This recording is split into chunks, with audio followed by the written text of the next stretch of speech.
just to start off this episode and kind of frame it, this one was actually more of a difficult one at the end for me than I thought it was going to be.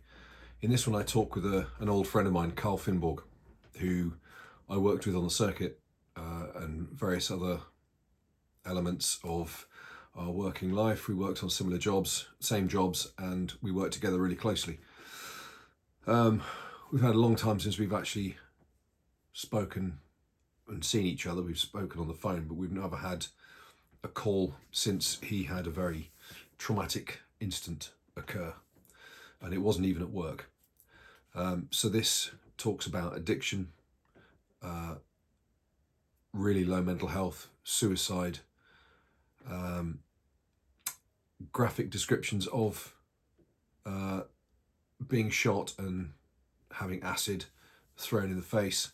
So this is just a polite heads up that these topics are discussed before you watch any further. And I really hope and encourage you to do that, to watch this all the way through, because Carl's story is extraordinary. There were some bits and pieces of his life that I wasn't aware of. So it was an eye-opening conversation for me too, and I hope you get as much from it as I did, and that you enjoy it as much as I did. It was great to chat. Obviously, I have the bias of being friends with Carl, and it was really a really good conversation for me to have with him. Thoroughly enjoyed it, and yeah, I hope you do too. So go and enjoy. Good day, everyone. Welcome back to the SLM Podcast. Today is a good day for me, being purely selfish. I get a chance to catch up and chat with an old friend of mine that I haven't seen for far too long. We've been on running the same jobs at the same time and worked together closely for a while in the past. A very distant past now, my God. So today we have the pleasure of speaking with Carl. Mate, it's good to see you. Thank you Good to for be here. jumping on. It's like I said, it's been too long, mate. Really has. Good to be here, man. It's good to see you. So Perfect timing. Yeah. yeah, good. Yeah, I know. It was just it was unexpectedly quick. Kind of, it was 2 days ago we messaged, wasn't it? And then all of a sudden, here we are. Yeah. Yeah, just that easy. I should have done it a long time ago. Never mind. Okay, so who are you? Your biome. Bodyguard Carl lives a life that could be compared to a Hollywood movie. This I can attest to. He is well trained, disagrees with this, handsome, and works closely with corporate executives, world famous artists, and political leaders. At the same time, a battle rages within Carl, a struggle against both body and mind. After many years in London, Carl leaves the hectic lifestyle behind for a quieter life back home in Sweden. Then it happens. On a sunny day in a park full of playing children, a man appears, shoots Carl, and throws corrosive acid in his face. Everything goes black. When Carl wakes up, he is now the victim, protected by men like the one he used to be. Carl now faces a choice: to give up or to rise once more and face his greatest enemy, himself. And his book, Bodyguard Carl, it's a breathtaking story of resilience, forgiveness, and love. Nice way to finish that. Yeah, thanks. It's been a ride, hasn't it? Yeah, no shit. God has a sense of humor. Yeah, yeah, yeah, yeah. Military humor. Twisted and very dark. Yeah, Um, that's true. yeah, so crikey. Let's start at the beginning, I guess. Yeah, okay. So yeah, I'm born about an hour outside of Stockholm, Sweden, which is in pretty much the middle Sweden, southern middle Sweden. Born in 73. Two lovely parents and a sister. We grew up doing lots of sports, gymnastics, tennis, football, and then I found myself actually being good at something, which was skateboard. So I was competing in skateboard and all of that stuff, and um, really enjoyed that sport because it was thinking outside the box all the time, Yeah. and so it suited me very well. But then you grow up a little bit, and girls become more interesting, and nightclubs became more interesting, and then I started doing boxing, and then doing being a bouncer at a nightclub. And so my resilience journey started early, but I didn't. I had I was weak. I think I was pretty weak-minded, growing up in extreme safety, perfect childhood, pretty much, and um, so when my parents divorced when I was 15, uh, I didn't take it well, to say the least. I started reacting on life. Um, Dad disappeared. I started not doing well in school and fell into more and more with a boxing lifestyle and nightclub lifestyle, and also doing what you do when you hang out with people who vibe and feel like you do. Yeah. Other people who feel, who are has life as enemy itself, pretty much, until you realize that you are the enemy yourself. So a little bit of drugs, lots of mayhem, carnage, and I find myself waking up one day, a sunny Sunday afternoon, pretty much crying. I was about 25 years old then, so from I was 15 to about 25, I was just reacting and hanging out with people doing bad stuff, pretty much. And at the end of that, people started carrying, some in my close vicinity carrying guns, and I remember I was waking up this Sunday, and I had got a call from a guy who was in prison, and he basically, all right, Carl, you have a job to do. So what? You have to find the girl that's my girlfriend is seeing someone on the outside. You have to find who it is and report to me. So how we got a phone into the max security prison is beyond me. But he called me from prison, and I said, okay, received, hanged up, looked down in my bed, and there was that girl that I was supposed to. So anxiety, tons of anxiety, and I felt a few weeks after that. I had a boxing fight, but I couldn't run because I had so much inflammation in my feet.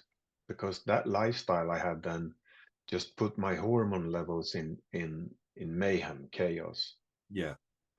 So I lost that fight because I couldn't run to train my conditioning, and then I put myself in a hospital, and then I got the diagnosis rheumatoid arthritis, and after a while started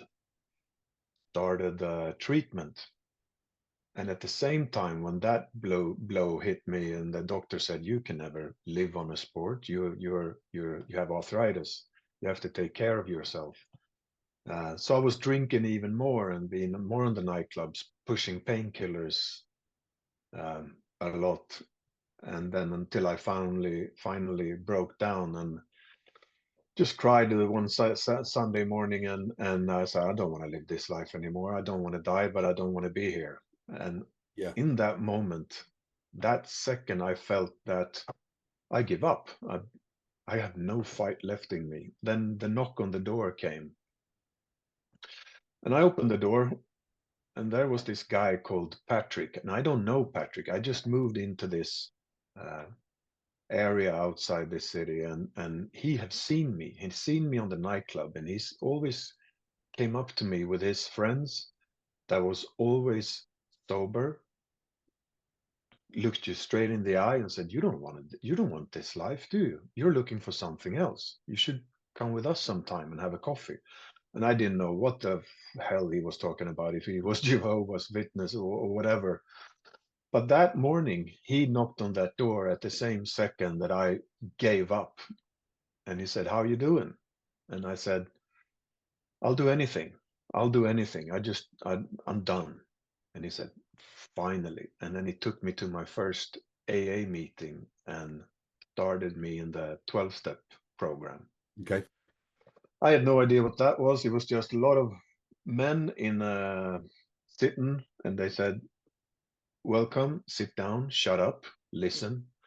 And I heard these stories around the table, and they talked about hope, fears, what they've been through in their life, what happened after they'd done the 12 steps, and how their lives were today. And that was very inspiring. And I recognized myself in a lot of their stories. So I stayed and I started working this program and inventory of all my fears and how I've been reacting to life unconsciously up until that day. And I realized how much of life I've lost during those 10 years from 15 to 25 almost. How many friends I've lost, how many business opportunities I lost, career opportunities, girlfriend opportunities. I was just an idiot, pretty much. So that was the big crossroads. And the journey started for me with finding myself, becoming whole, and becoming because once I left that backpack full of heavy weights of fears and things I've done to others, and said I'm doing amends to others as well, and uh, then when you're clear of that, you say, okay, now what? What's my purpose? What's my ikigai? What am I good at? Yeah. What do I love to do? What would I do for free? And is there a combination in that that would give me adventure, because I love adventures, but it has to be a positive adventure. It has to be coming towards something instead of running from something, which I've been doing for the whole of my life. So yeah, that was the start to resilience of becoming whole instead of clenching my fist and trying to be strong. Yeah. Um, yeah. Um, and after that, I parents divorced, rheumatoid arthritis, diagnosis done, starting medication. So what do I do? Well, I have to rebuild an a body full of inflammation. So I did personal trainer courses, dietary courses, and I started working at a gym as a personal trainer. And I thought that was good. It's good for me to rehab while staying in the program and being sober then for about 2 years. Then I went down to a summer place where the kings, Swedish king, royal family hangs out in the summer. So I saw the Swedish bodyguards working around the royal family for a weekend. And I said, wow, that looks pretty cool. That looks elite, but they don't look like elite athletes, but they're working as a team, like in an elite sport, and that spoke to me in a very big way. So Okay. I asked him. I found the guy who was having a coffee, and I talked to him and said, "How do you become a bodyguard?" I mean, and he explained to me, because I had no idea about the different circuits. You have the commercial bodyguard circuit, you have the military bodyguard circuit, and you have the police bodyguard circuit in Sweden. And the security police do the royal family and the government, and the commercial do, as you know, their clients, the billionaires, the other people, and the military do other people. So I went home after that, and he recommended me to a course in England, and I went home, meditated for a while, went up to my mountain. I was 2 years sober. But I said, how can I do something like that when I got arthritis? I have no military background. I have no police experience. I have nothing like that. I'm just a semi-bad boxer who's got arthritis. But I was clear. I had a mindset and I had a pure goal. So I sold everything I had. A few friends then have also passed. They died from all different stuff as in that old life. So I Yeah. lost quite a few friends, um, and I also lost a girlfriend in the end. because we've been through a lot, and we went through that period where you're an idiot, and that's why you meet, because you're both pretty much idiots and you both vibe the same way. And then I took a different path, and she had took her another path towards sobriety and peace of mind and all of that. So we grew apart as really good friends, but grew apart. So I was clear, done, nothing that tied me down. And then I went to England and did the first course. And then, yeah, that mindset apparently was something that, Mac and those guys said, maybe there's something here we can shape. And Yeah. got my chance on the first job. And then off the career went, and we met there. So Yeah. that was the start, pretty much. What made you choose? Was there nothing available in commercially in training wise in Sweden at the time for you to choose to go to England? There was a few courses that did the commercial circuit, but there wasn't any work in Sweden that much.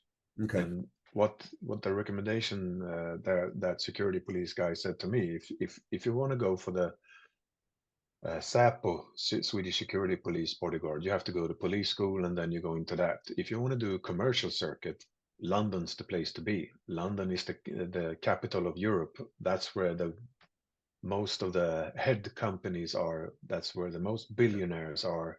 That's where the contracts are written, even for Middle East or whatever. Yeah, so it was clear that London was the place to be at that time, and that time was about 2002 that I started. Yeah, big decision to make, having Yeah, getting to that point where you're free and clear, but still to make that must have been a big decision.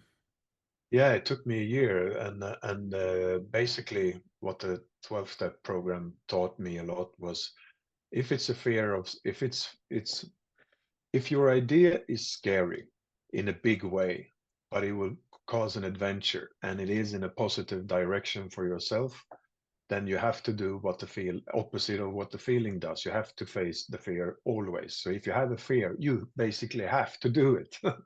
So that was, well, all right, I have to do it. There's no option. I just have to put it all in there. The timing is perfect. I have no one. Yeah, I have no job, no career, no kids, no nothing, and lost friends. But I'm clear, I'm sober, and I have the minds, maybe not the body for it, but I had the mindset for it.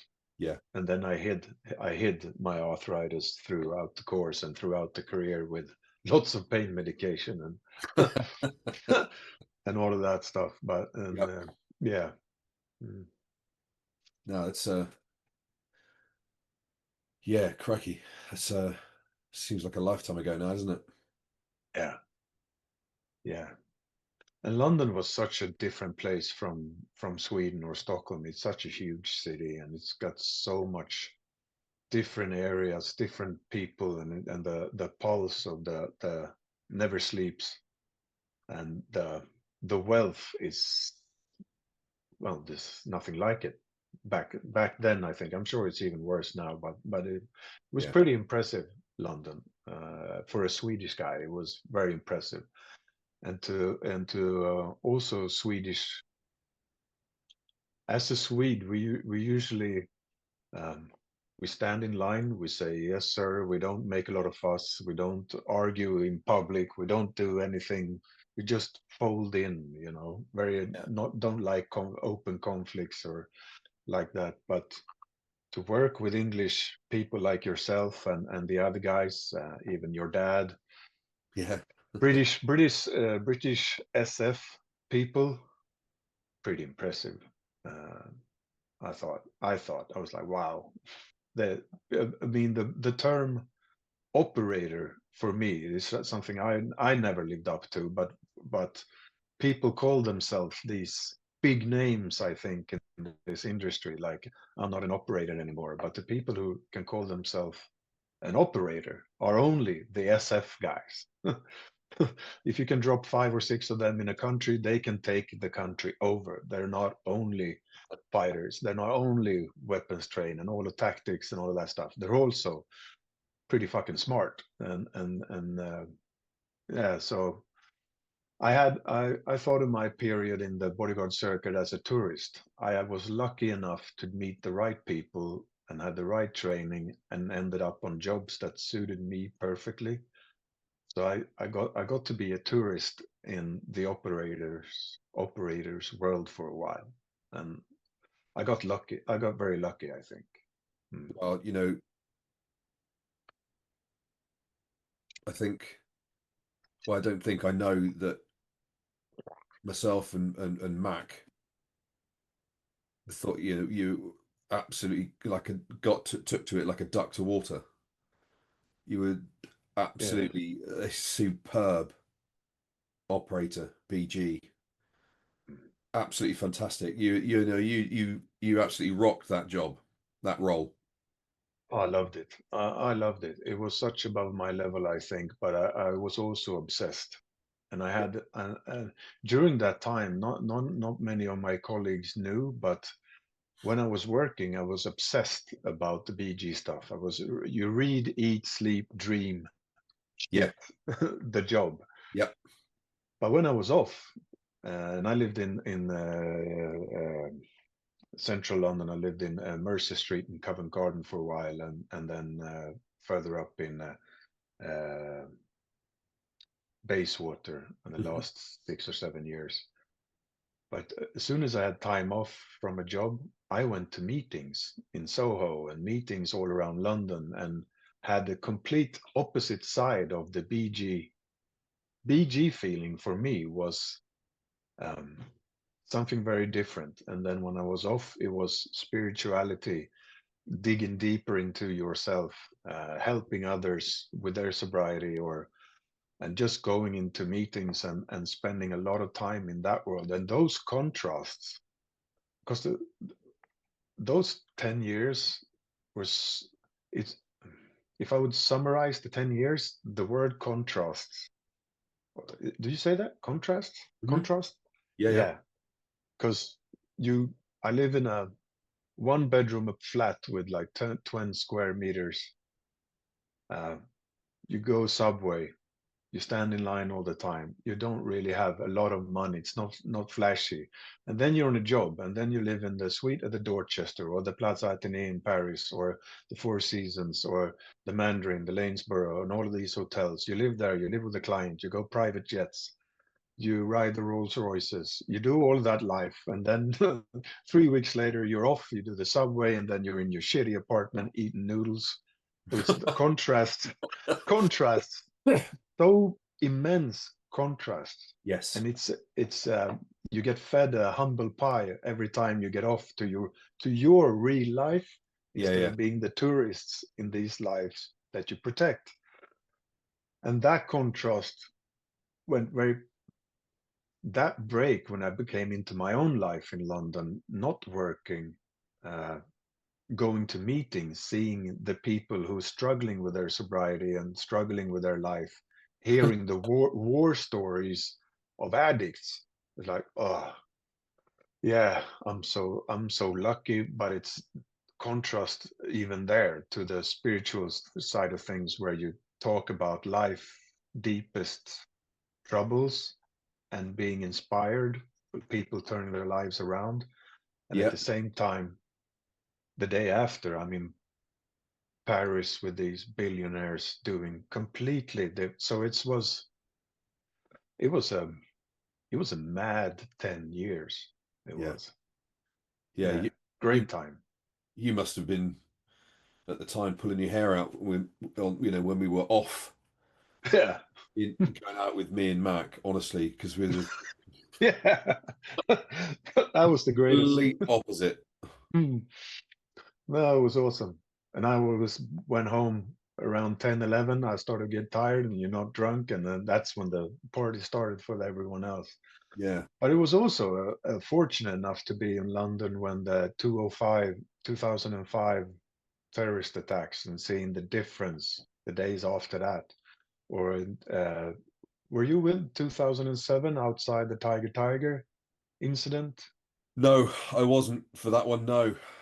Because No. we were outside Tiger, leaning against the car. There was a car bomb, and just leaving, and then shit hit the fan there, and then evacuating that nightclub. And it was me, Mac, and it was some debrief time after the job finished. We went there to have a debrief. So you Yeah. did this good, stop doing this, and this is, usual uh, stuff. And then that happened. So that was also fortunate enough to be able to see those incidents up close, because that kind of resonates in my life, that the most dangerous things I've been close to or happened to me has never been in the bodyguard job Yeah. or the close protection scenes. It's been private. It's been outside the close protection when I've been off. So Yeah. um, even though stuff happen on different jobs, as you know, and happen to you as well, it's been hairy sometimes. It's been, Yeah. Oh, for but sure. yeah, but the big mayhem chaos incident has been outside of work, Yeah. especially later when I got shot a few times and all that stuff. Yeah. But yeah, it's interesting. God, In it it. really has a sense of humor. Yeah. No, I wasn't. I wasn't there. Mac messaged me when it happened. Mm, But no, I missed that one. mm. Yeah. I Well, do. you've seen plenty of action before that, so. Yeah, I do remember that. Funny.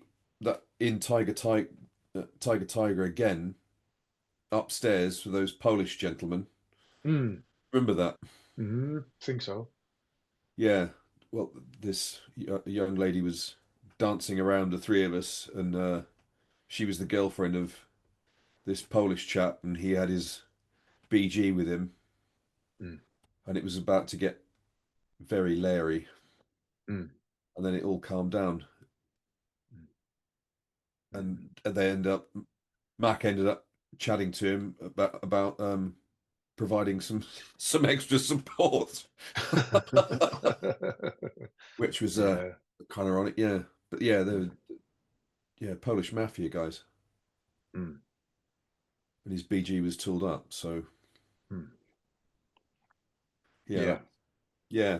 London was an interesting place, still is. Still is. Still Yeah. is. So up to this point, I mean, you've experienced quite a significant amount of turmoil in your life up to this point. Mm. Uh, Little bit. Little Yeah, bit. Training, resilience training, pretty much. Yeah. yeah, yeah. You know, life definitely tested you. Mm. Um, what up to that point? What would you say were the most were the kind of your key uh, lessons, the key elements that you think in terms of your resilience that took you forwards from what you'd experienced up to then? Mindset, 100% mindset, because my body didn't do what I wanted to do, and I was feeling it deteriorating in the last couple of years when it came closer to about 2010, and mind, body, spirit, but mostly mind and spirit, through my exploration into myself and my exploration into some sort of spirituality that I didn't call religious at all, just some. There is something greater than me. There's some forces at work somewhere. Stuff is happening. You can, if you I slowed things down and was open to opportunities and open to things coming to me. And if I was too much in stress or too much up in my own ego or mind, you don't see, you don't hear that stuff uh, coming to you, kind of thing. Yeah, So that was the perfect blend for me when not working and being up all up high in the clouds with that sort of lifestyle that I was a tourist in. yeah, When I was not working, back to basics, back to um, the personal exploration and into spirituality, that slow things down, and listen to what's coming and becoming whole instead of trying to. I mean, yeah, lots of martial arts before, lots of boxing, lots of muscles training, all of that stuff. And sure, I have to keep fit, and I still try to keep fit because it's the fastest way for me today and has been for the last 20 years. It's the best antidepressant pill to train hard. Yeah. Hard for me now when I'm past 50, but it's also the fastest way, because when you're in zone 5 and max heart rate and you're fighting your guts out, even if it's in a CrossFit gym or in the running track or whatever, you will face yourself and you and your demons, kind of thing, in a light setting. Yeah. uh, and I come to appreciate that more and more, because when there is no war and there is no drama and there is no um, immediate threat, and I'm not in that circuit anymore, I still have to keep me mentally fit and spiritually strong.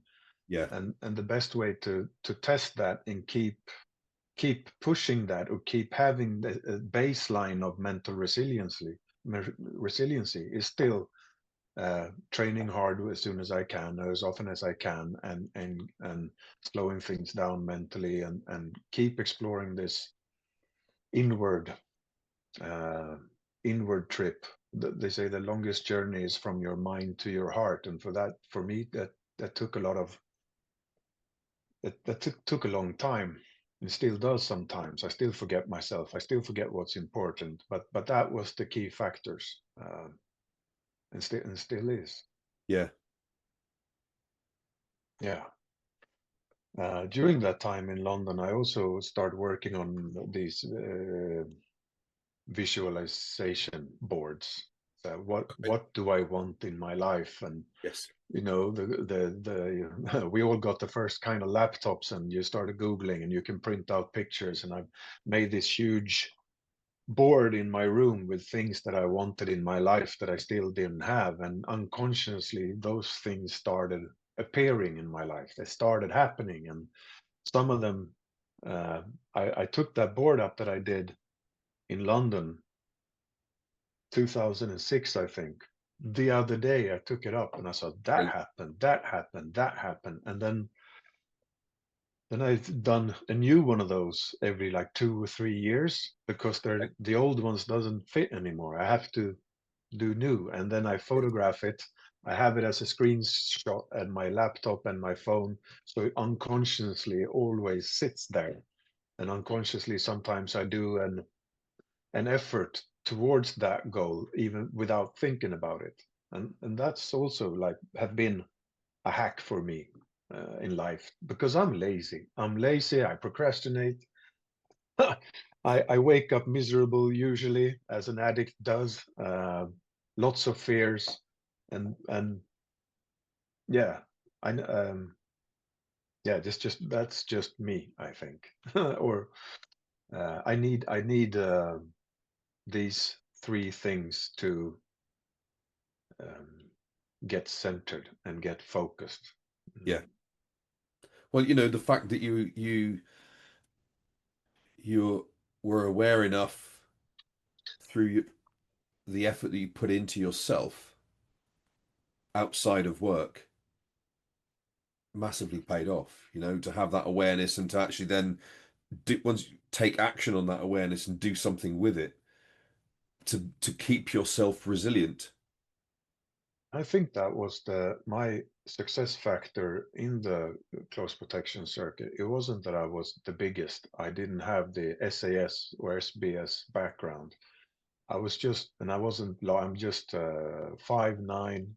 I weigh about 90 kilos or something like that. So I wasn't on paper anything like the competition in the circuit. But I think what I had was, um, I think I had that presence, that vibe that clients also felt comfortable with, Mhm. but also felt safe with. And that part, feeling safe with, probably got fostered under working with you guys and with Mac, because that mentality that he pushed into you was basically, in short, savage. Yes. Yeah, Yeah. savage, 24 hours. Who do you want next to you? 3 o'clock in the morning in the worst possible neighborhood in London. You got 12 people running against you with baseball bats and knives. Who do you want standing next to you? He said at the course. Be that guy. Become that guy. Yeah. That resonated with me a long time. And I thought, how do I become that guy? Well, you have to internalize being a savage, Yeah. knowing you are a savage in all sort of areas, tactically, mentally, resiliently. That presence, when you believe it, that presence fosters calm from the client side because they know what they have next to them. And Yes. if you also have that real life vibe of, yeah, I don't take myself that seriously. I'm not also the spiritual side. Those two together became a success factor for me, I think. Nice. I wasn't a savage, but I believed I was, and that's all that matters, right? Well, listen, you very much had the have the capability. It's there, isn't it? Well, matters what you believed, and I believed my own hype, but I was balanced enough to also know the difference between. My setting was the capital cities of Europe. My setting is not Iraq back then or other places on Earth that had real big uh, threat uh, threats where Yeah. you have to be an operator or have to have your background and stuff like that. My settings was perfect for me. Big city life, mostly unarmed. Sometimes you're armed, but with different stuff that you could carry around. And that being more street smart and being able to navigate for different settings, that was perfect for me. Yeah. Yeah. It's not. It has different, uh, different complexities and different problems to solve. Yeah, yeah, could be. No, it was. I consider myself super lucky and blessed that I had those years and I met the right people such as yourself and Mac and others. And but at the end, there around 2010, I felt the body didn't respond, and I felt done. I started slacking a bit on the last couple of jobs, and I had other priorities. I just met that girl on that job, and same time the body was giving up a little bit, and I felt, well, as you do after a couple of years on the circuit, when you see clients that are no different than you, except they followed through on their idea 100%, and that's why they ended up on top. Yeah. But many of them aren't that super intellectual, super smart. Some of them are, but most of them just followed their intuition and did stuff they're really good at. Yeah. Unfortunately, through a period of their life, they ended up in a situation where people like you and me had to be next to them for a while. Yeah. But that was an insight for me. So they're living their dream, they're living their purpose. I'm not anymore. I did, but now I want to get home, be closer to my family. So, what's my next step? Can I be successful in something? So, I moved back to Stockholm and I got the new biological arthritis medicines. Started from scratch again, and then got headhunted from a risk management company in Stockholm that also had a division of armed close protection that I became the boss over, business area manager for the close protection department there, and but more as a consultant to the billionaires of Stockholm and as a constructing my own bodyguard courses based on the English way of teaching it, combined with the Swedish um, law of what we can do and what we have to do, and in a bodyguard course to be Okay. able to carry firearms. Because in Sweden you can carry firearms on the commercial market, Yeah. which is a big difference. So I really enjoyed that time, and I landed in very well in Stockholm. So the only thing that was missing from my life was, all right, I've been, before I went to London, I got sober. I put all my energy into getting sober, getting through, becoming whole instead of strong, mentally resilient, free from all the past bullshit, and then full effort, 10 years London, coming back to Stockholm, and it's been 15 years pretty much since I have been in a serious relationship, because you can have, it's difficult to have one Yeah. living in London, being part of the commercial bodyguard circuit. But so I opened up to that. I got a flat in outside Stockholm. I went to get my hair cut in a hair salon, and out comes this woman that looks like a tall Kim Kardashian. I almost fell off my chair, and she cut my hair and she cut my ear, I think, and I almost started bleeding. And then we started to date. It was like that, Okay. done, dusted, clear as clear as a clear thing on a clear day. And yeah, we started dating, and um, I felt like I have came home. When I met her, I felt like, ah, I'm home, done, Yeah. finally. Uh, so we dated about a few weeks, 2, 3 weeks, and then she said, well, she had two small kids with an ex, and she was acting a bit funny during some dates in Stockholm. She didn't want to be in certain areas. She wanted to be in another area far from where she actually lived. So I realized, well, that ex is probably, well, they had a history. So after a while, she said, maybe it's good that you meet my ex and shake his hand so he feels comfortable with you meeting the two small kids. And so, yeah, sure, no problem. I didn't do a background check. I was back in Sweden. I wasn't a BG anymore. I was doing a 9 to 5 job as a Yeah. business area consultant. So didn't think nothing of it. And Sweden is the place where nothing ever happens, the safest country in the world back then, not anymore. Yeah. So they made a appointment in a playground park outside of central Stockholm. So I went there, parked the car, and thus that whole morning I had this intuition about the neck or the back of the hairs on the back of my neck stood up.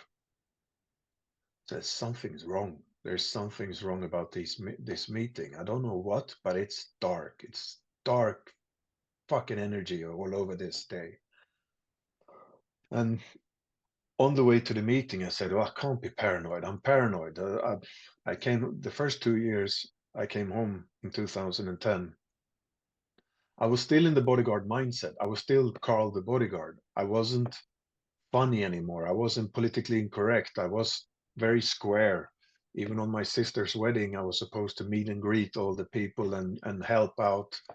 But I was just sitting looking for the exit and see if I could find a toilet brush in the toilet that I could break off to and make it a big, long weapon. So I was stuck in that mindset Yep. because we did that for many years, 24 hours a day for a long time, and I realized that I have to come back to normal Kalle or Carl, not Carl the bodyguard, just Carl.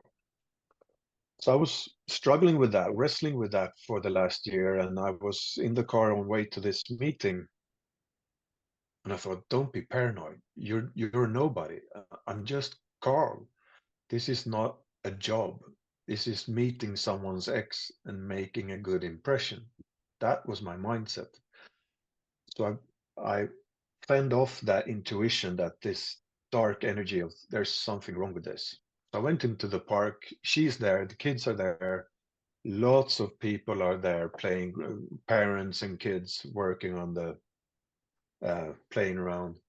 And this guy. So I went up to him, shook his hand, and said, "Hi, good to meet you," and all that stuff. And he said he was very nice, pretty cool guy, big, big guy.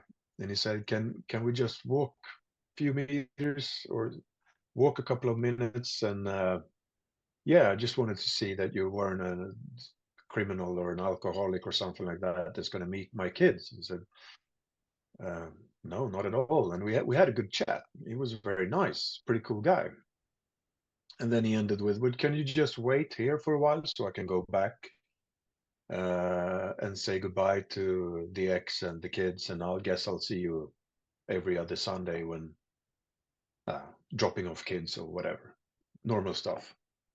I said, "Sure, no problem." So I waited there, and as you do, you take your phone up, watch Facebook at that time, 2012. I see him going back towards her, and when he does, I see her. Her shoulders went from this to this, and she was just relieved. And I thought, wow, she was really nervous for this meeting. I wonder why. And then I felt the urge to turn around and see.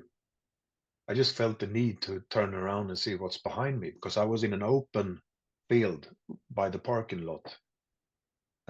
And there comes this small guy, hoodie, hands underneath in his big pockets on the hoodie, walking straight towards me. And he was only about 15, 20 yards from me at the time. Could have been anything from 12 years old to 15, maybe, young kid, as the shooters are now in this country. Yeah. And when he was close, started staring at him because I felt, all right, this is for me, but what? Who? And I started looking around and said, if they want to threaten me, that guy should have threatened me. He said, this girl is taken, back off.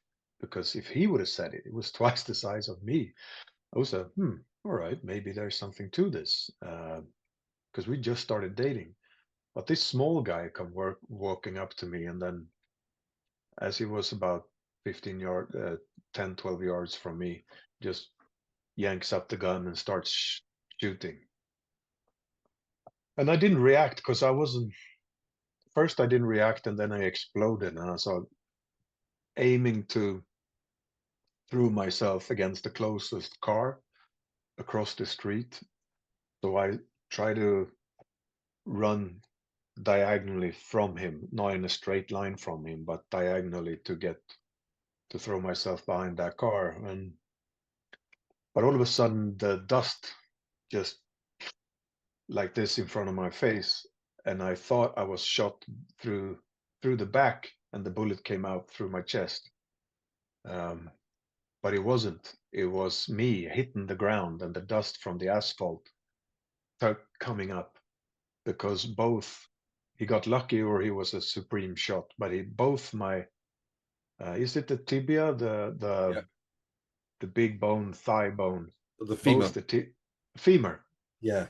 So both femurs were completely blown off, and my legs just gave in because I was trying to run on them, but both femurs completely off, hit the ground. Then he came up to me, stood above me, and then he shot another one in the knee, and then he threw acid in my face. After that, car comes up, speeding up. He jumps in, they disappear. I look down upon my legs and I see just blood everywhere, and the feet are pointing the wrong direction because I tried to run on broken femurs then, and that pain was bad. It sucked. Yeah, that sucked for a couple of minutes. But I had the presence enough to see that it wasn't an artery bleeding because it wasn't pulsating, you know. Yeah. It was bleeding a lot, but not like that.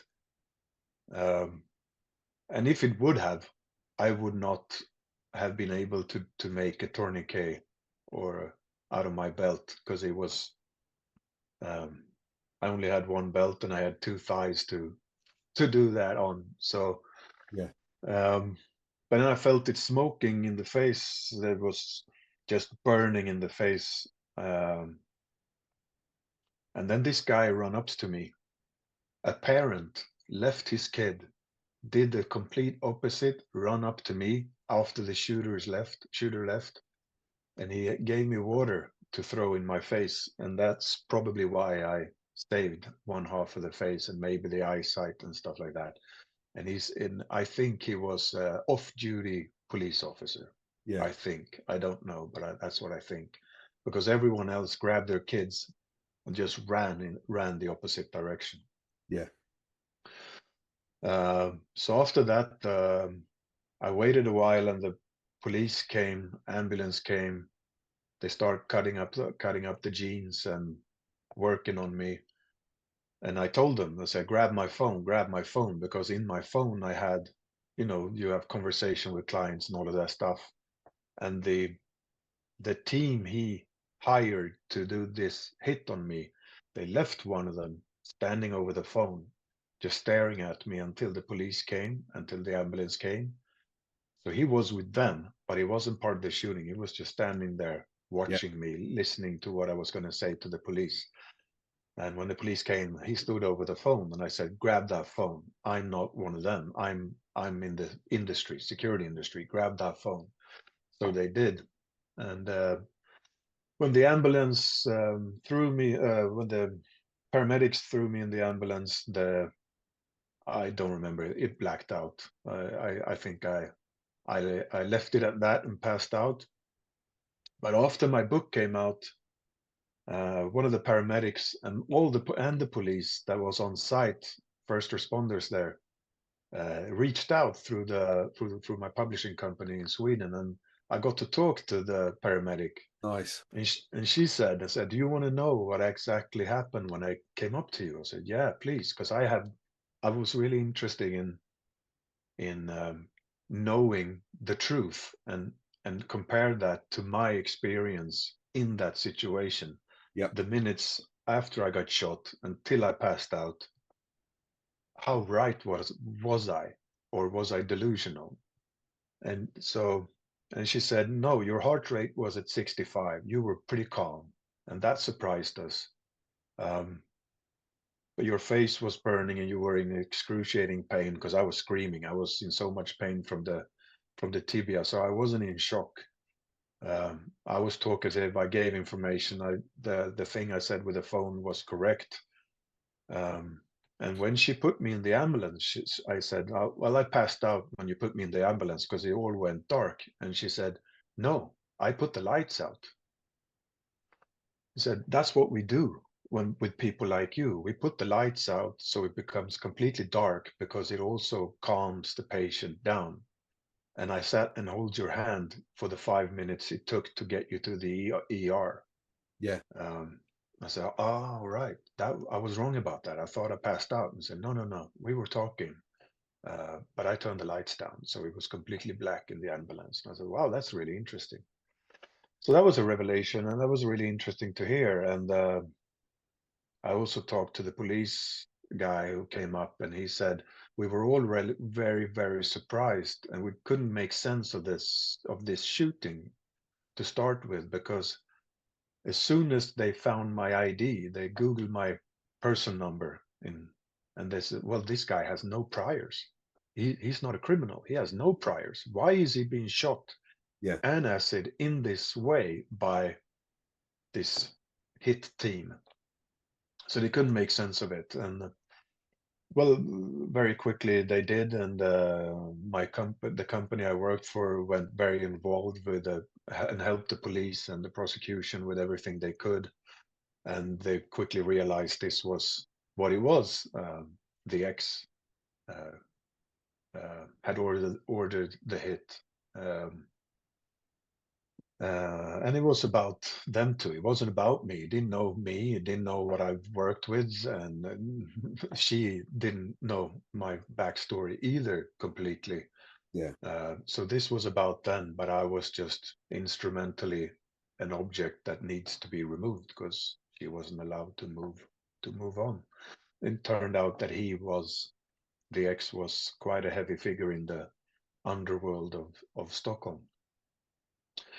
Long story short, he ended up, I think he got 6.5 years for um, aggravated assault, or something higher than that. But when you shoot below the waist, it's not attempted murder, it's assault. Yeah. Okay. Yeah. So the penalty was, I think, 6 or 7 years. But in Sweden, you got the discount, and then you sit 5, pretty much. Okay. Yeah. So that was because I moved back to Sweden to start to relax and to build a family and start working 8 to 5. And then when I relaxed, I get shot many times. I think the first medical report said 7 bullets, but then it changed because a few bullets went through the leg and into the other leg. So I think it was 4 or 5 shots and then the acid. So the next couple of months was me in a hospital having close protection team through the company I worked with. Uh, they put my colleagues working for free around me and my family for months, just helping out, just making sure I was secure in the hospital, Yeah. doing everything. The police came and got me with their close protection team to transport me to, because I had one hospital for the burns in the face, one hospital for the eye, one hospital for the knee. So I was doing taxi transportation with police Okay. for a long time for different surgeries, and then recovery from surgeries in the hospital. And after I was done with most of the surgeries in hospital, they want to get rid of me as soon as possible because it scares other patients and doctors when there's a patient having close protection in Yes. the, as we remember from the job in London, it's a difficult thing to protect a patient in a hospital Yeah. because you have to be wary of other patients and the context that you find yourself in. And that experience was so cool, pretty much, because I now got to experience having bodyguards as a Yeah. client, Yeah. which was a very eye-opening situation because the things that I thought mattered as a bodyguard didn't matter at all as a client. Yeah.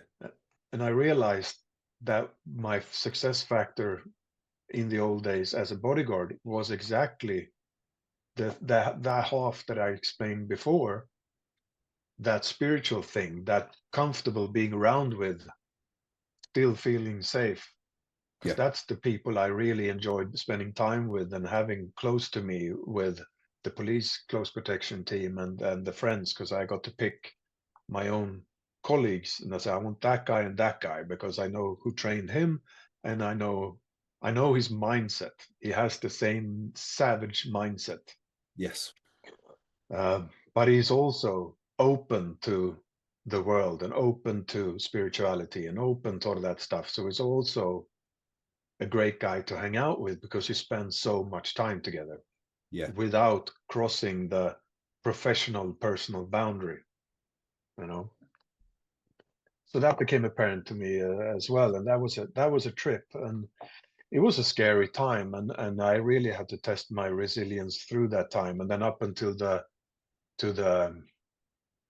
trial that took a long time. The trial took almost a year and a half, Yeah. going through surgeries, moving house, selling the car, protected identity, moving house again, doing rehab. Um, it was a drama-filled period, and I was mentally like just bouncing off different stuff. Yeah. Everything from a new me that's never gonna meet another girl because I looked like something that had a fight with a pit bull and lost for those years. It looked horrible for a lot of time, and I realized I will never meet another girl again. I will spend my life alone, and I only didn't have a arthritis body.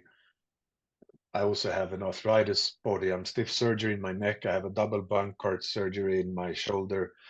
I have one eye now, one ear, and the eye I have left is pretty bad. And arthritis in the knees, feet, and hands. Yeah. I'm just a mess. So, and that the bodyguard mindset helped me as well as there. Well, I'm still mentally a savage, and I have the 12-step program to help me find the new me and start rebuilding myself Yeah. in that new context. And the first I tried to, well, I'm going to get back to my job in my old capacity. Well, that wasn't going to happen. I was back in my job very fast.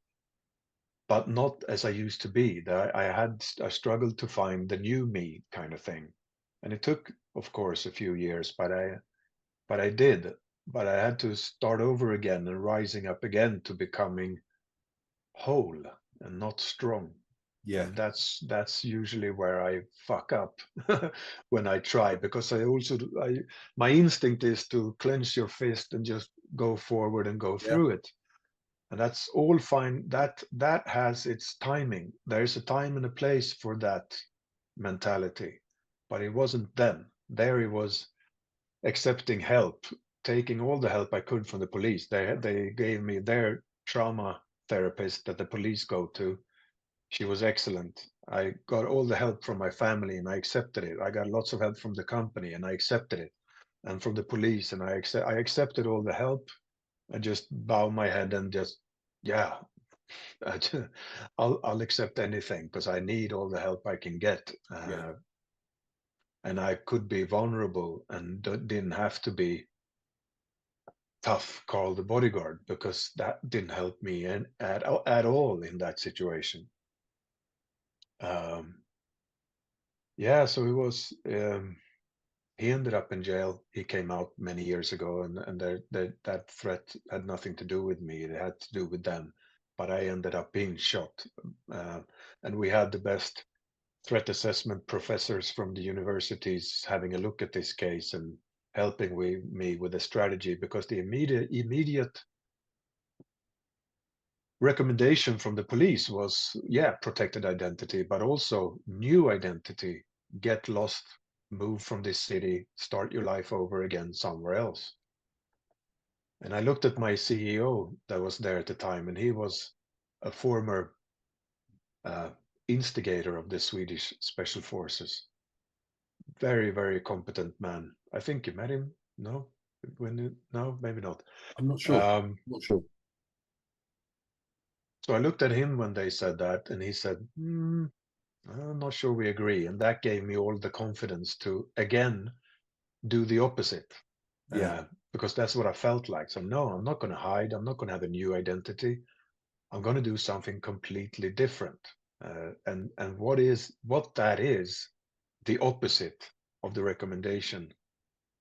That turned out later to be writing the book, writing my story, going out, being public in TV, radio, podcasts, uh, doing that was turned out to be the opposite, and it turned out to be the best thing for me, because that was the best rehab I could ever hope for.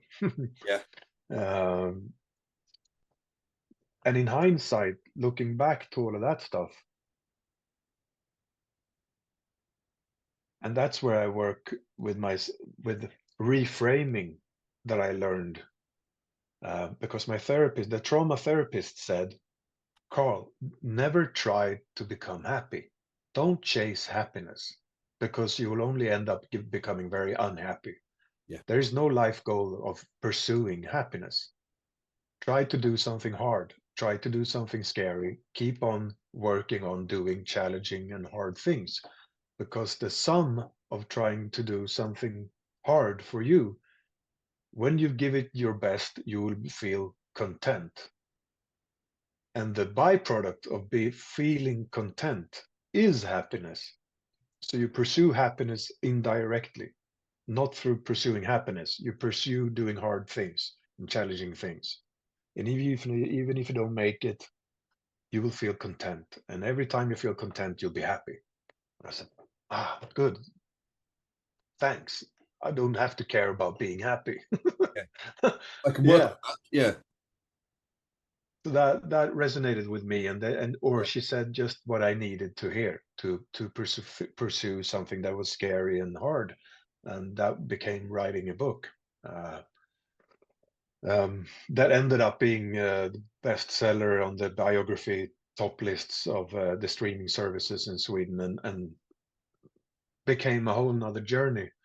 Um, that was also very scary, from being behind the cameras and doing everything to stay out of social media and the news and all of that stuff, to be complete opposite, being in the TV sofas in the morning networks and radio and all of that. And that was super scary. But but it was a cool. That was also such a trip.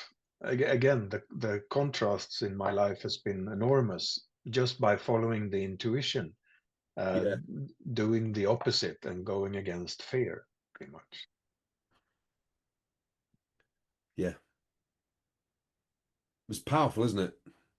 Yeah, but it and I mean I still have surgeries today. It's 2025. That happened in 2012. I still have surgeries. I removed my eye couple of months. No, it's a year and a half ago because it's such. They tried to save it with stem cells and stuff, but it didn't work out. So and it was just painful every day since that happened. So now I removed it, and it's great. But life's not perfect anyway.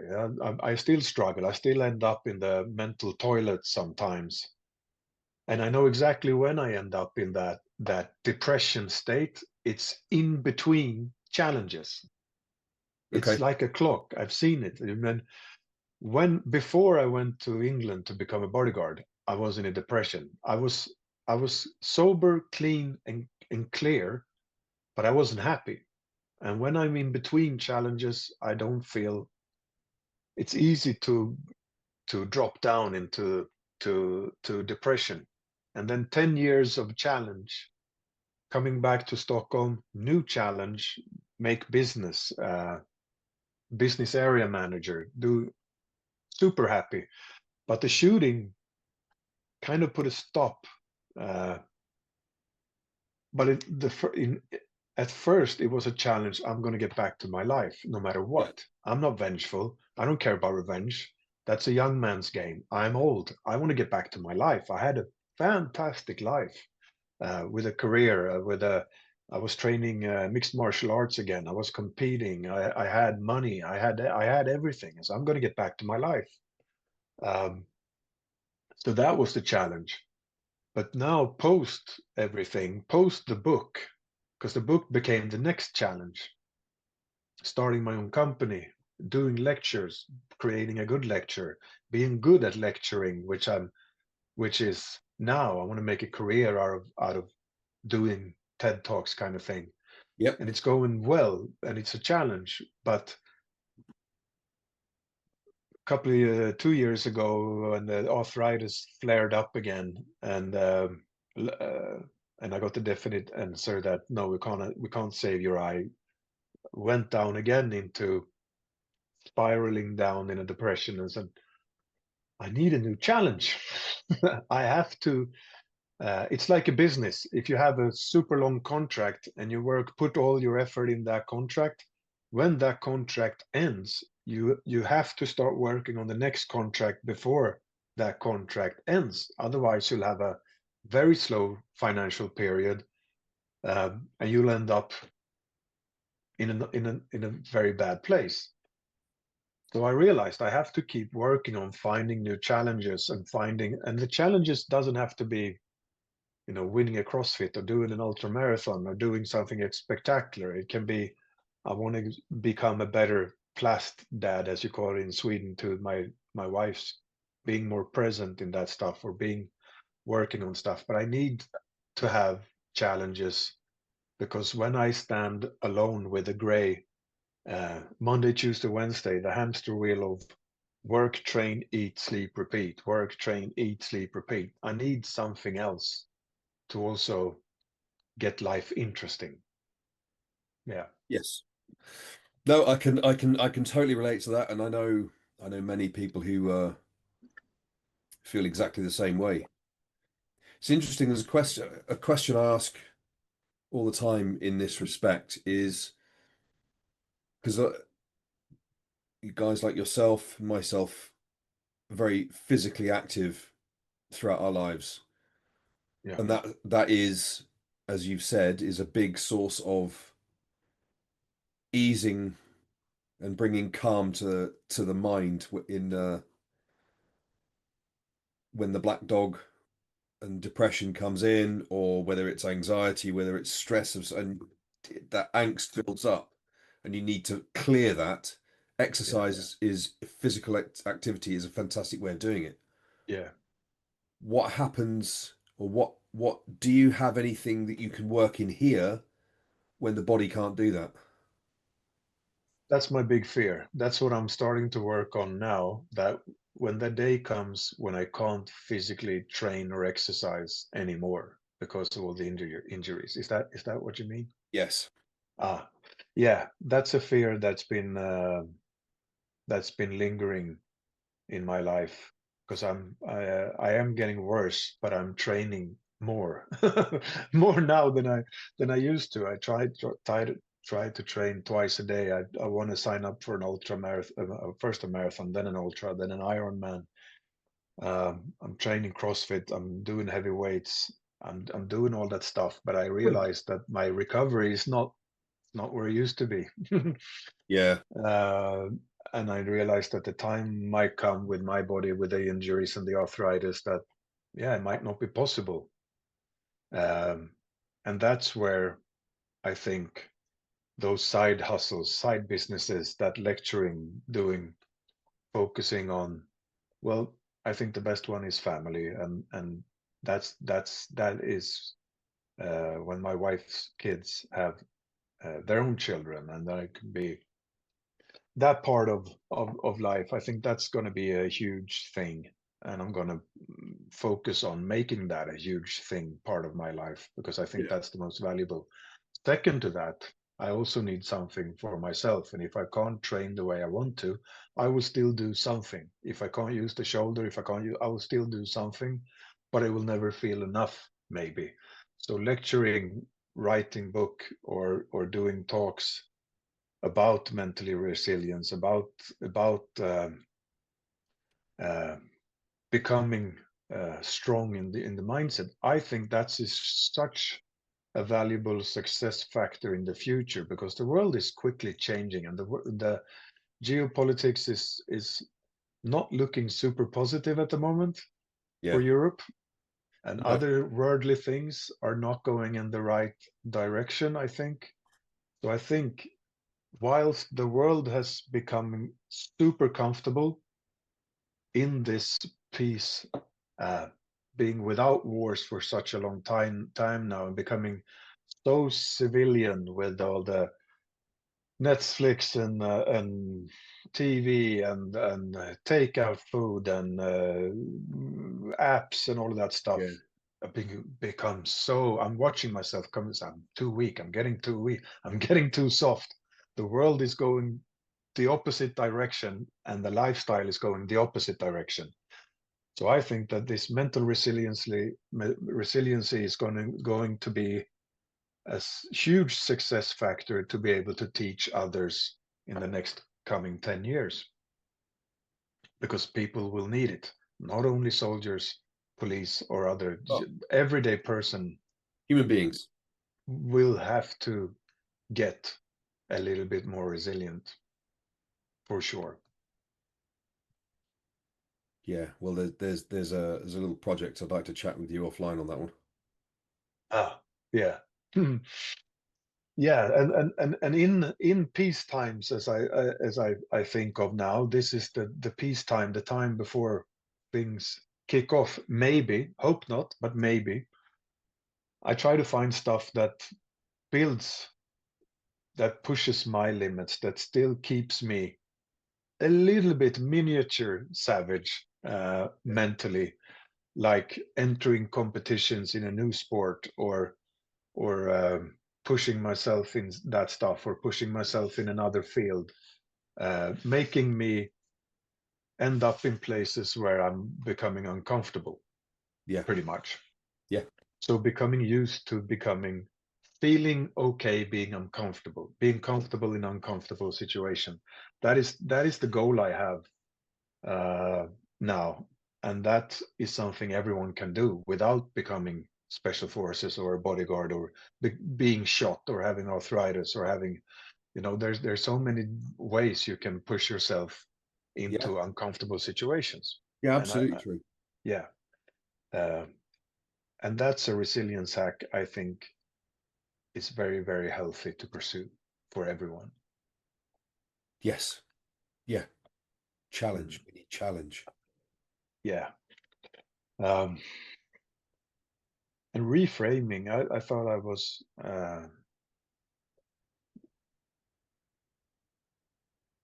when in my weakest and my worst moments, the first time when I dropped all the morphine after all the surgeries in the beginning, I was on heavy doses of morphine for a few months because of the injuries. I was in a new protected hidden flat that I got from the police, and I realized that the trial is starting. I was reading all the protocols in front of the trial, and I was still not mentally there, not controlling my own narrative. And that's when it was Christmas time, I think. I went home to my mother's for Christmas, threw all the morphine in the toilet, and I went a hard reset. Yeah. Wow. Yeah. In 24 hours, I was done. But then the next 2, 3 days was a hellhole. And one of those days, I woke up and I saw my face without the painkillers in the mirror, brushing my teeth in the morning. And that was the first time I started crying after everything. Sober again, crying. Oh my God, this is what it's come to. And then starting to control my narrative, like the prayer in the 12-step program is control the things I can, letting go the things I can't control, and the wisdom to know the difference. So Yeah. what can I control and what do I have to let go of? Well, the only thing I can control is my story, my narrative. Uh, so I started doing that, slowly building my life together. Um, but in those times when again, like before I went sober, when I feel that time of, I don't care if I live or die. I'm not sure if I want to be here anymore. I'm Yeah. done. I'm not sure I want to fight. I'm not sure I want to rise up again. Um, that's that time when I'd been there, I think 4 times in my life, but before I got sober, that was one time. Those suicide thoughts start coming up as a playful thing, Yeah. almost comedic, but they're there. Yeah. And one of the times was when I dropped the morphine and I looked myself in the mirror the first time, and that's where reframing starts. The first thing I do is that inner inner strength that I think is not a mental hack, it's a spiritual thing, where Okay. for me it's that fuck you, I'm going to do the opposite. It's that fuck you mindset. Yes. Almost what you feel the first couple of years when David Goggins hit the scene. Yeah. You Yeah. know, when he was brand new, talking about that mindset, that inner spiritual warrior turns on and says, fuck you. Yeah. It starts with that. And I'm glad I have that, because that is something that I don't think of turning on. It's something that happens that I think everyone has within them. Hmm.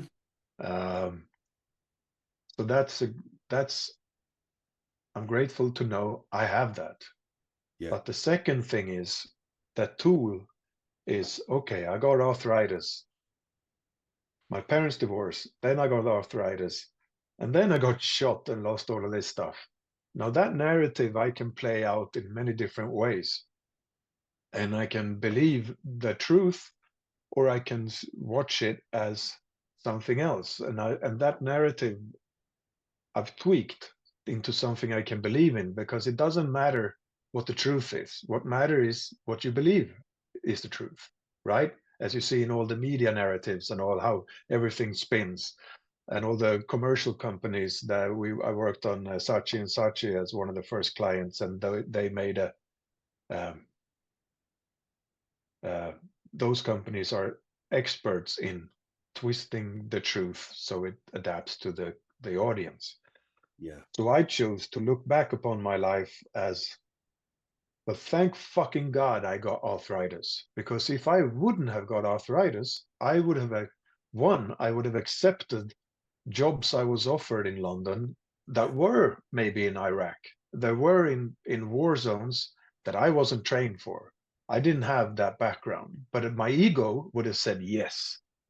Yeah. Said, yeah, I'm one of those. I can do that kind of job. But because I had arthritis and I had medicine that I had to be in a controlled city environment where I could have a pharmacy. I could have a refrigerator for my injections that I did once a week. So I couldn't be in the sandbox. I can't do anything like that. So that actually saved me from accepting jobs that I might have been killed with, you know? So it was a blessing having arthritis. That's the way I choose to look at it. Um, my parents divorced before that. Awesome. They both met their love of their life after that. Their lives became amazing after that. Yeah. So it was meant to happen. That's the way I choose to see it, even though I took on the victim coat for a while after that. The Yeah. arthritis, I choose to see it as a blessing. And if I wouldn't have gotten shot when I moved back to have a calm life, I never would have met my wife a few years later. No way I wouldn't have met her. So the way I met her was I was alone in my apartment 2 years after the incident, but I was having this face mask 21 hours a day to push in the scars after all the surgeries in the face. So I didn't have a life outside of work. I went to work, I went home, um, put the mask on. I even had the mask on at work sometimes, but I lived a very isolated life the years after that. And I saw on LinkedIn this girl that I met back in the day when I was a personal trainer in the gym.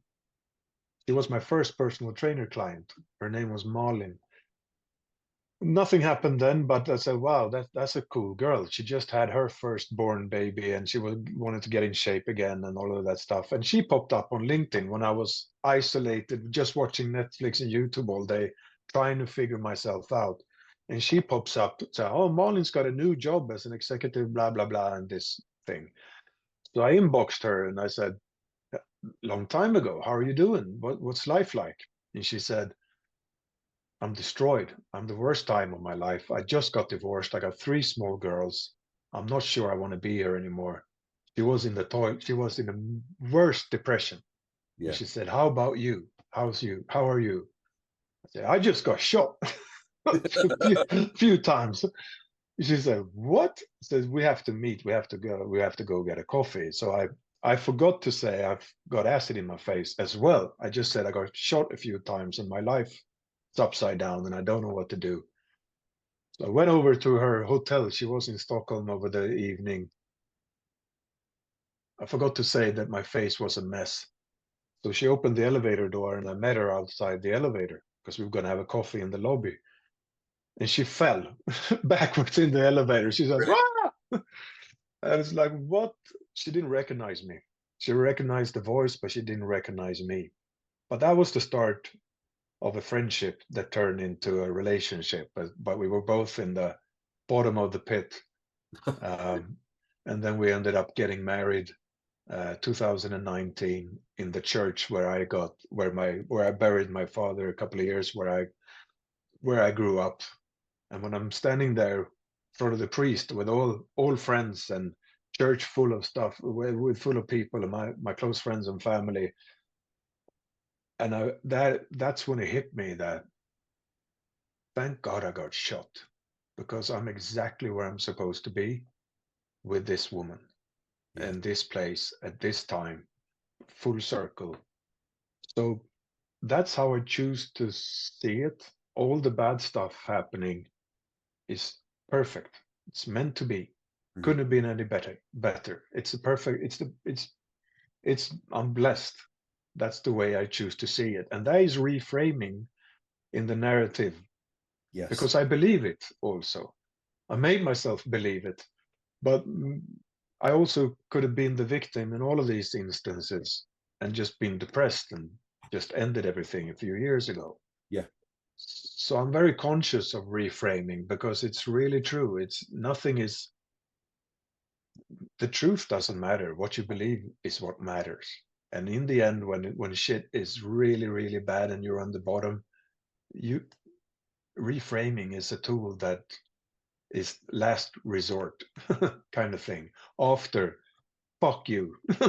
I'm Yeah, doing, use a good start, because yeah, using anger can be such a powerful positive motivator for sure. For sure.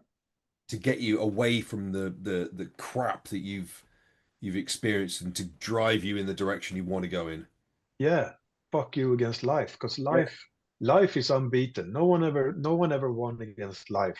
I mean, you No. meet bad people, you meet close protection, you have bad opposition. Well, I had a bad opposition that got me shot. I don't care about that. That's just life. Life happens. We'll all get cancer one day, and we'll have a fight of our lifetimes ahead of us, most of us, you Yep. know? And we saw that at one job at a hospital. That's a fight you want to be prepared for. If you're going to get that, you need to be mentally prepared for a fight like that, because it is horrible, you know? Yeah. So, for me, it's that fuck you, and then I ended up on reframing the context and just putting your armor on, because I realize mental strength, it's not hoping everything will be fine. It's knowing whatever happens, I can handle it, especially when things fall apart. Yeah. That that that's there's a difference in that mindset. I don't hope everything will be okay. I know I'll handle it if it turns to shit. Yeah. It's going to be shit, but I'll get through it. Yeah, and that's the savage mindset Yes. of today. Yeah, and in the civilian peacetime old man uh, need for mental strength Yeah. And it's for me. what I love, the word that I love that you use is choice, because it's Yeah, our choice. And you made, I mean, it's a powerful, empowering, life affirming choice. yeah. And also realizing there is a choice. Yeah. Uh, and because I didn't realize that in the first 10 years from 2015 to 25 when my parents divorced, and I was like, oh, too bad for me, and oh, everything is happening to me, and blah, blah, blah.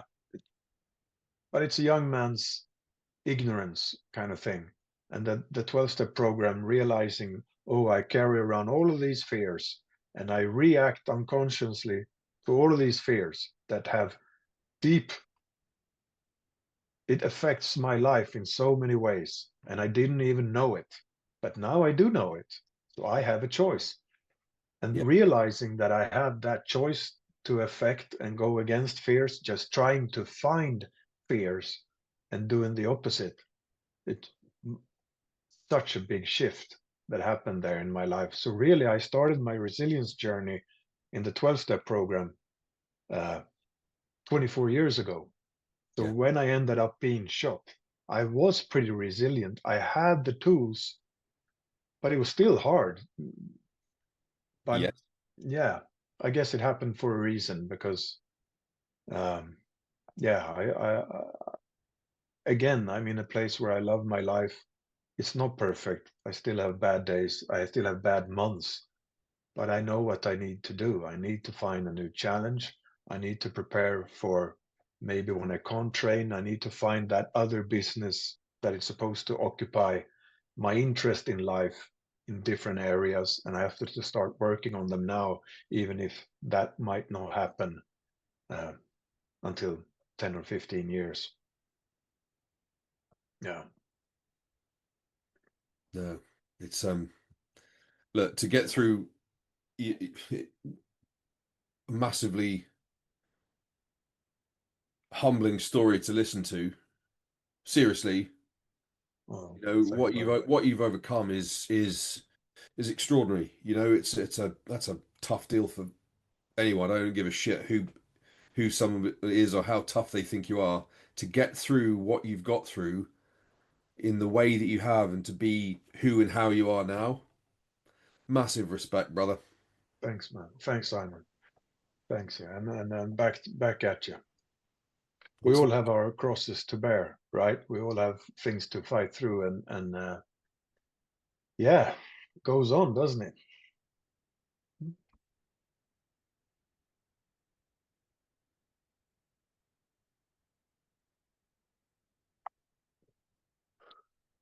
Yeah,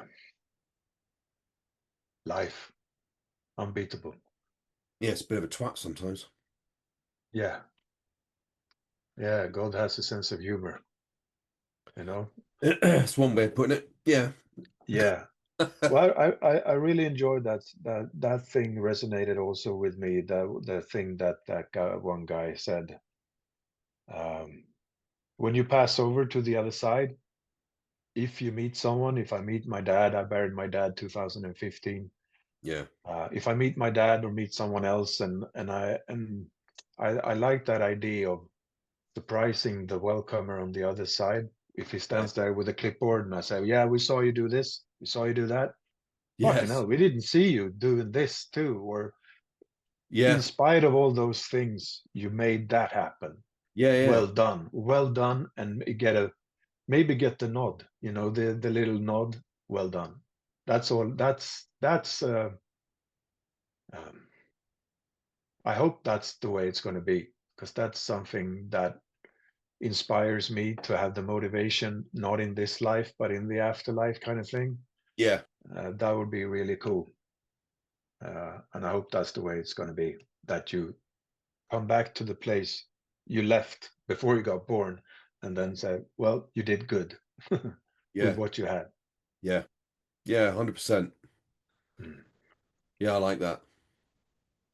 I like that a lot. Yeah. Cool, Well, man. so now, what are you doing now? What's I next? have, well, today, what's my life like today? Well, I have my wife and her three uh, daughters, and I have two dogs. I have a mayhem, crazy ass XL bully called Alphonse, and he's a handful.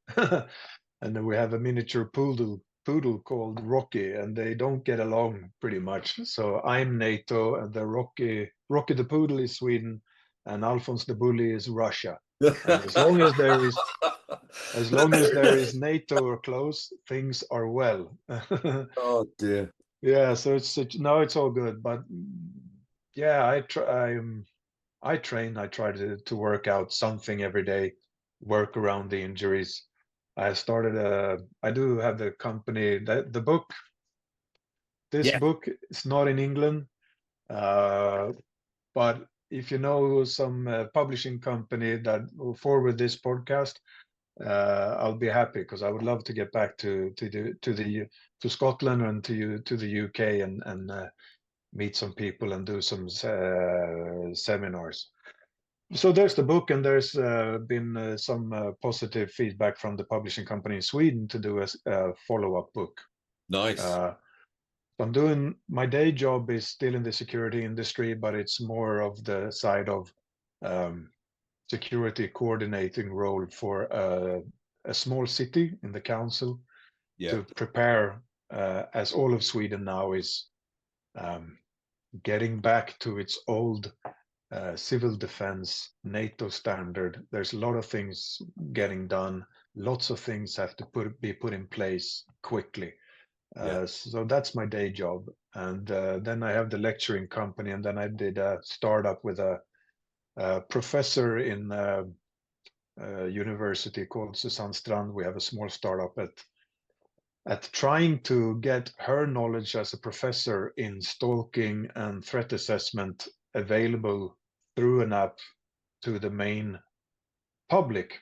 As you know, when we do the um, close protection jobs, we sometimes have available threat assessment by very high quality people through a certain situation or client or context. Yes. But that's not available to everyday people, that kind of level of academic level threat assessment. So we're trying to put her knowledge and my knowledge in risk mitigation, her knowledge in risk assessment, put those two together in an app that can be pretty much for everyone, especially females with stalking threats or family violence and stuff like that. Okay, nice. Small style, but my main thing is my day job and the book and going out traveling and doing talks to companies and organizations. Yeah, well, you need to get your book in English for sure. Yeah, you're in it. So yeah, that'd be awesome. Yeah, there's lots of situations and stuff in that comes from the London time, and there's part of before the journey in the bodyguard career, and of course a big part is after getting shot and getting back to life, clawing myself back to life after that happened. Yeah, Yeah. it's Well, good. it's a hell of a story, dude. It really is. Uh, Thanks, buddy. It's so good to see you. It's yeah, you too. We need to. The next time needs to be in person. Definitely. yeah, yeah. How's are you training? Are you doing something? Uh, Not so much. Not so much. You got to get back into it, mate. Struggling. Struggling. Yeah, Yeah. One arm that I works. know. Lots of nerve pain. You know the story. Yeah, You got your own shit, so as you've described. So you just I do what know. you can when you can. Yes, yes. Yeah, yeah, yeah. But I'm gonna anyone who listens to this who is in a company that wants a speaker to come in and G up their staff and give them hope that they can overcome anything, then book Carl. Yeah, yeah. Yes. 100%. Resiliently taken on life terms. It's not easy. No, no. Slap it in the face, kick in the balls, and tell it what to do. Yeah. Grateful. Thanks, Simon, for inviting me. It was awesome talking to you. Yeah, good to see It's you, been man. a long time coming. Yeah, it has. Yeah, yeah, yeah. I'm and as we're both over the halfway line, we need to yeah, make sure that we don't waste opportunities to catch up. Indeed. Excellent. All Thanks, buddy. right. Thanks.